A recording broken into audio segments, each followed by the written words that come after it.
Alright, so welcome to the African Time. The name is Vedashi Studios. Well, I saw this on X by Africa and Black History page. They says in South Africa, almost 16 million people earn over $10 per day. That is middle class. Leading all African countries, Ghana follows with 5 million, surprising Nigeria. Overall, Africa has as many middle class consumers as Indonesia, 46 million. Okay, I want to discuss the Africa's daily earn or per day earn in dollar. Okay, but before we start, it says that South Africa have almost 60 million people earning $10 per day, a bit followed by Ghana having 5 million people earning about $10 per day.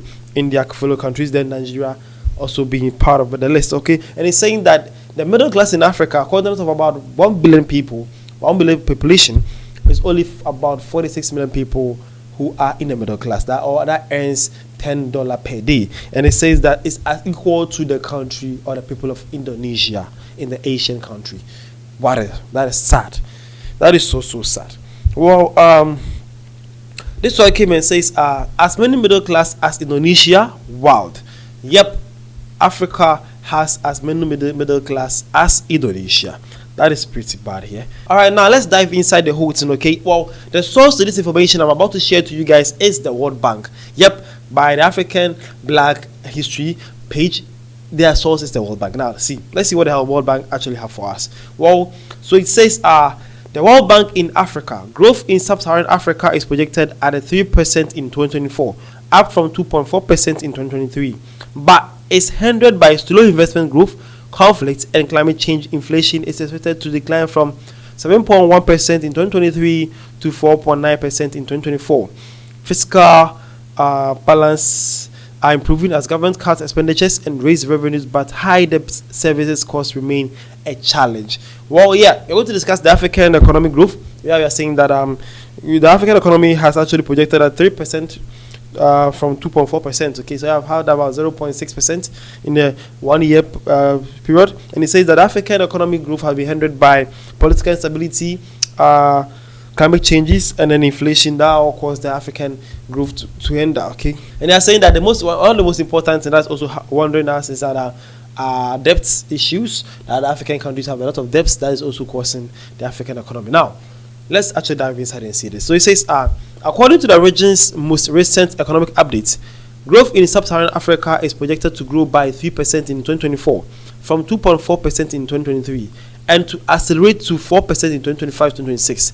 Rising conflict and violence across the region exerts a dampening effect on economic activity, with climate shocks poised to exacerbate this fragility.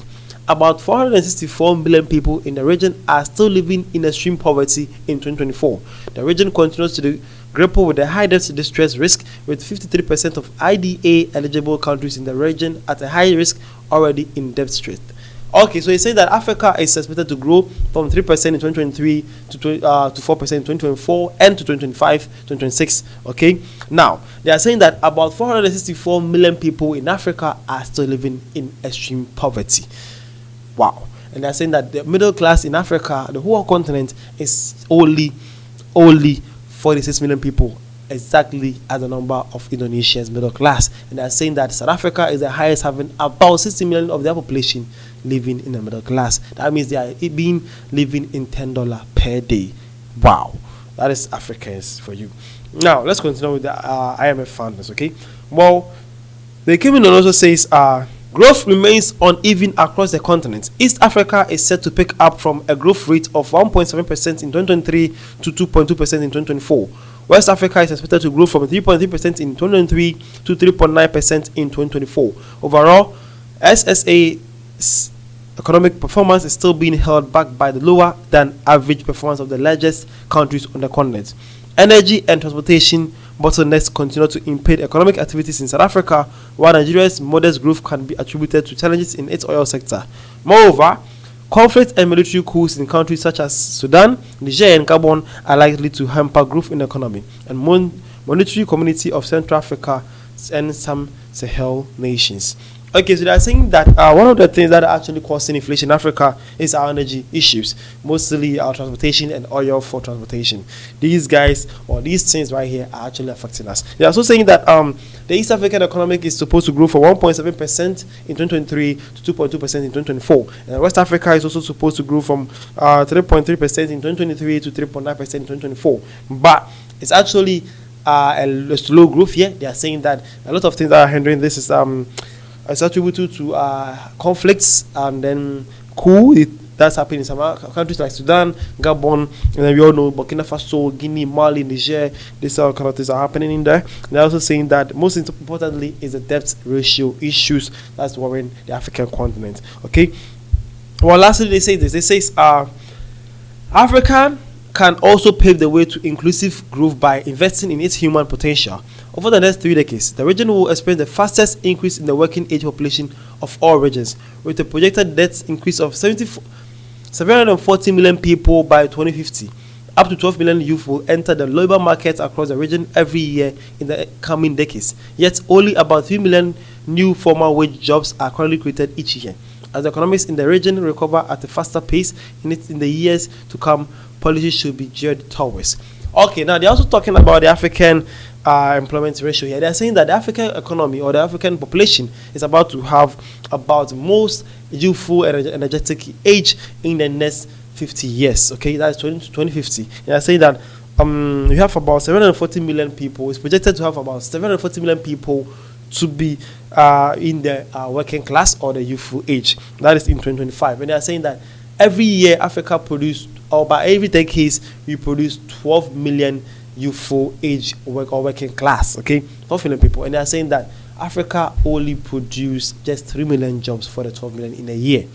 Just 3 million jobs only in a year. But Africa produce 12 million working class in a year. That is serious. That is actually the reason why Africa have one of the highest unemployment rates in the world. Okay. Well, these are some other facts concerning what we have actually learned about the South African having the highest middle class in the whole of Africa with 60 million people, and then Ghana following suit with 5 billion people, and also says that South Africa middle class or the middle class in Africa is actually termed as people that live above $10 per a day. Okay, so Ghana have 5 million people with a population of 34 million people, and South Africa also have 60 million people with a population of about 60 million people. Okay, that is something fascinating that you guys need to know about the African continent right now. Well, this person came and says it's because of these thieves called investors. They choose not to pay good salary, but rather give us idiotic leaders pennies for protection. Okay, this one believe that the reason why Africa are being underpaid, or the workers class or the working class is being underpaid, is because of these investors. They are selfish, and then they have actually bought our leaders to give us penny, and then they don't actually do their work to caution the labor acts. Okay, that is what he believes. This one also says Ghana own is a lie. Well, he doesn't believe that there are 5 million people in Ghana that actually lives above $10 per day. Well, this one also says blame our leaders. Yep, he's saying that don't blame the African people, blame the African leaders. Another one is also saying African countries need to do better. Well, these were some takes or some comments from our various or fellow Africans under the comment section when Africa's Black History people shared this news. Okay, so I'm actually glad to share this with you. I hope you learned something here, and I hope you have also noticed some improvements in African economy and some hindrance, and also what we need to do as a continent and as a country. The name is Rashi, this African Time. Thank you for your time.